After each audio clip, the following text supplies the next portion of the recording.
Student let's start with NCERT exercise number 2 electric potential. अभी मैं इस एक्सरसाइज के केवल पोटेंशियल के क्वेश्चंस आपको डिस्कस करूंगा। ये आपके एनसीईआरटी एक्सरसाइज 2 का पहला क्वेश्चन है। स्टेटमेंट आपके सामने स्क्रीन पर है, बट स्टूडेंट जब आप ये वीडियो देख रहे हैं तो उस वक्त आपकी एनसीईआरटी की बुक अगर आपके सामने होगी तो आपके लिए बहुत अच्छा रहेगा। इस क्वेश्चन में देखो दो चार्ज रखे हुए हैं 5 × 10⁻8 कूलम एंड -3 × 10⁻8 कूलम, जो एक दूसरे से 16 सेंटीमीटर पर है।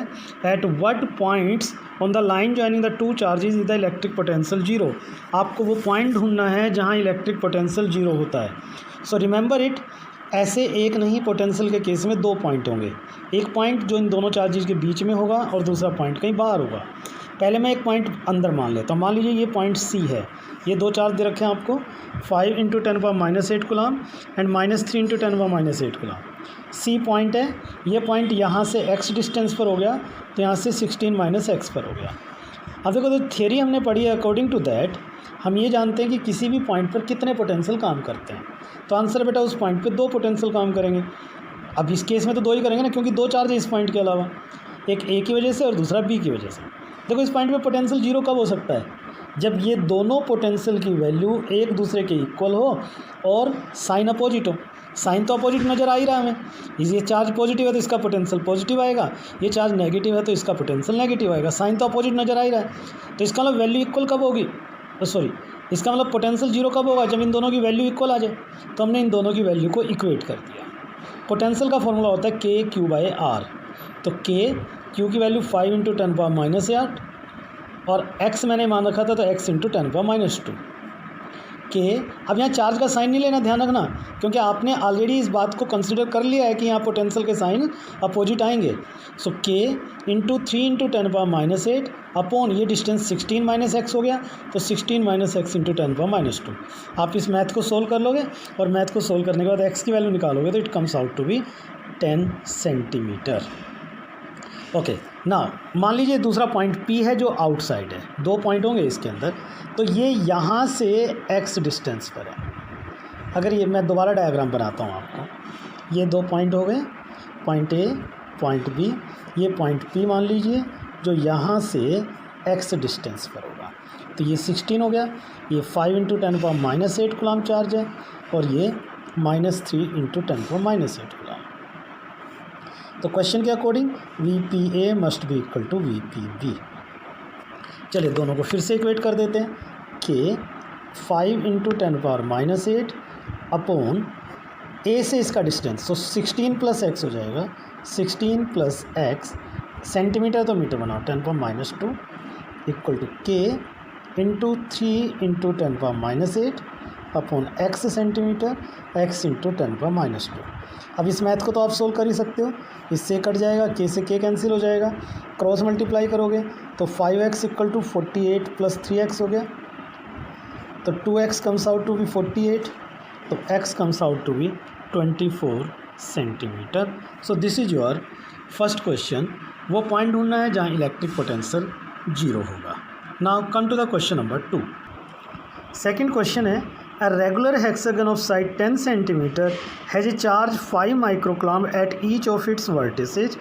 Calculate the potential at the center of the hexagon. इस हेक्सागन के सेंटर पर आपको पोटेंशियल निकालना है।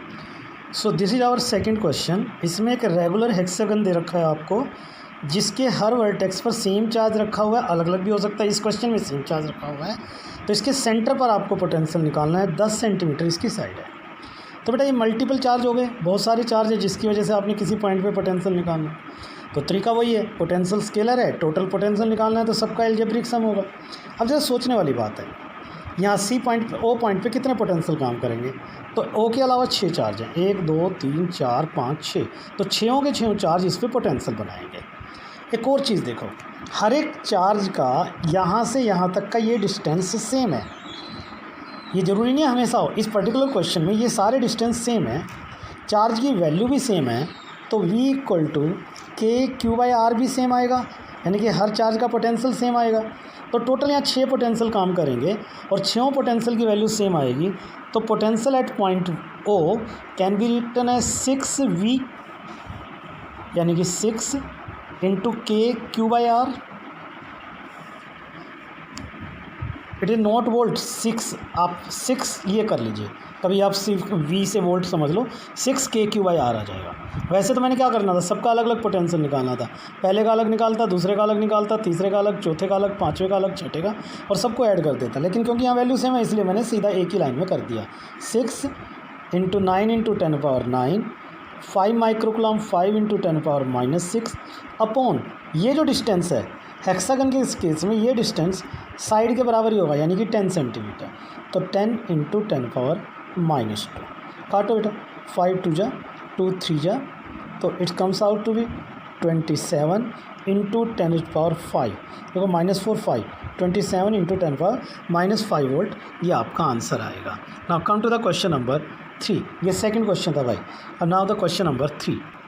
So this is your next question boys. 2 charges 2 microcoulomb and -2 microcoulomb are placed at point A and B 6 centimeter apart. इसके दो part हैं, identify N equipotential surface of the system, second what is the direction of the electric field at every point of this surface. तो question मैं आपके सामने यहाँ screen पर दिखा रहा हूँ। सो ये क्वेश्चन है, दो चार्ज है -2 एंड +2 माइक्रोकुलम, एक दूसरे से 6 सेंटीमीटर पर हैं। आपने इसके दो हिस्से करने हैं, एक आपने इसका इक्विपोटेंशियल सरफेस बताना है और दूसरा आपने ये बताना है इलेक्ट्रिक फील्ड की डायरेक्शन क्या होगी। तो आप अगर इसको देखो तो आपको समझ में आएगा ये एक डाइपोल है, दो इक्वल और अपोजिट चार्ज हैं, they are separated by certain distance. तो मैंने आपको इक्विपोटेंशियल सरफेस वाली वीडियो में बताया था कि जब एक डाइपोल हो तो उसका इक्विपोटेंशियल सरफेस एक इक्वेटोरियल प्लेन होता है। तो ये इक्वेटोरियल प्लेन जो इसके बिल्कुल मिड पॉइंट से पास करेगा, ये इसका इक्विपोटेंशियल सरफेस हो जाएगा। दूसरा, इक्विपोटेंशियल सरफेसेज की प्रॉपर्टी मैंने आपको सिखाई थी, उस प्रॉपर्टी के अकॉर्डिंग इलेक्ट्रिक फील्ड की डायरेक्शन हमेशा perpendicular to the equipotential surface होती है। तो direction of electric field will be perpendicular to the equipotential surface. Equipotential surface, ये आपके इसके सेकंड पार्ट का आंसर होगा, इक्विपोटेंशियल सरफेस। ओके, पहले पार्ट ये इक्विपोटेंशियल सरफेस ड्रॉ कर दिया, सेकंड पार्ट परपेंडिकुलर हो गया। Now come to the question number 4। So ये क्वेश्चन है आपके लिए, a spherical conductor of radius 12 centimetre has a charge of 1.6 × 10⁻⁻7 coulomb distributed uniformly on its surface, what is the electric field. देखो इस question को देखो तो ये इलेक्ट्रिक फील्ड हो गया, हालांकि ये फील्ड का क्वेश्चन है लेकिन पोटेंशियल वाले चैप्टर में दे रखा है तो कोई बात नहीं। Inside, just outside the sphere and at a point 18 centimetre from the centre of sphere. तो क्वेश्चन आपके लिए मैं स्क्रीन पर बना रहा हूँ। सो बेटा दिस इज़ द क्वेश्चन। एक स्फीयर दे रखा है आपको जिसका रेडियस है 12 सेंटीमीटर और उस पर इतना चार्ज डिस्ट्रीब्यूट है। आपको 3 पॉइंट पर इलेक्ट्रिक फील्ड निकालना है। पहला पॉइंट है जब फाइंड इलेक्ट्रिक फील्ड इनसाइड, और आप जानते हो inside the hollow conductor electric field हमेशा 0 होती है। This is the application of Gauss theorem. Second question है जस्ट एट द सरफेस। देखो एट द सरफेस, जब एट द सरफेस होगा तो ई का फॉर्मूला होगा KQ/R, where R is the radius of the sphere. तो K हो गया 9 × 10⁻9, Q की वैल्यू 1.6 × 10⁻−7 अपॉन R, ये R स्क्वायर होगा, सॉरी बेटा इलेक्ट्रिक फील्ड R स्क्वायर होगा, पोटेंशियल होता तो R होता। 12 सेंटीमीटर 12 × 10⁻−2 का होल स्क्वायर। जब आप इसे सॉल्व करोगे तो ये आंसर आएगा 10⁵ न्यूटन पर कूलम। ओके, तीसरा पार्ट है इसमें, just at a distance 18 centimetre from the centre. So तीसरा पॉइंट है आपका पॉइंट P जो सेंटर से 18 सेंटीमीटर पर है।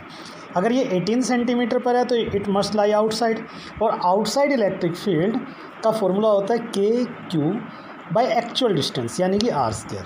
तो अब आपने यहाँ R को 18 सेंटीमीटर रखना, बाकी वैल्यूज तो एज इट इज़। R को 12 की बजाय 18 सेंटीमीटर रखना है। जैसे आप इसे रखोगे सब्सटीट्यूशन में आपकी जिम्मेवारी पर छोड़ रहा हूँ, तो answer comes out to be 4.44 × 10⁴ newton per coulomb. ये सॉल्यूशन आप चेक कर लीजिएगा, अगर आंसर में कोई मिस्टेक हो तो वो आप चेक कर लेना। Let's move to the question number 2.5 now. So अभी जो क्वेश्चन मैं आपको डिस्कस कर रहा हूँ बेटा वो क्वेश्चन नंबर 2.13 डिस्कस कर रहा हूँ, क्योंकि क्वेश्चन नंबर 2.5 वो कैपेसिटर से रिलेटेड है। क्वेश्चन 13 आपकी स्क्रीन पर, a cube of side b has a charge q at each of its vertices, determine the potential and electric field due to this charge array at the centre of the cube. तो मैं screen पर आपको ये question generate कर रहा हूँ। सो बेटा this is the question for you on the screen. एक क्यूब है, इसके हर वर्टेक्स पे सेम चार्ज क्यू रखा हुआ है। आपको सेंटर पर दो चीज़ें निकालनी है, एक इलेक्ट्रिक फील्ड और दूसरा इलेक्ट्रिक पोटेंशियल। तो जहाँ तक बात इलेक्ट्रिक फील्ड की, इसका आंसर तो बिल्कुल सिंपल है। इलेक्ट्रिक फील्ड इनसाइड, या मैं ये कहूँ कि एक सिमेट्रिक चार्ज डिस्ट्रीब्यूशन है।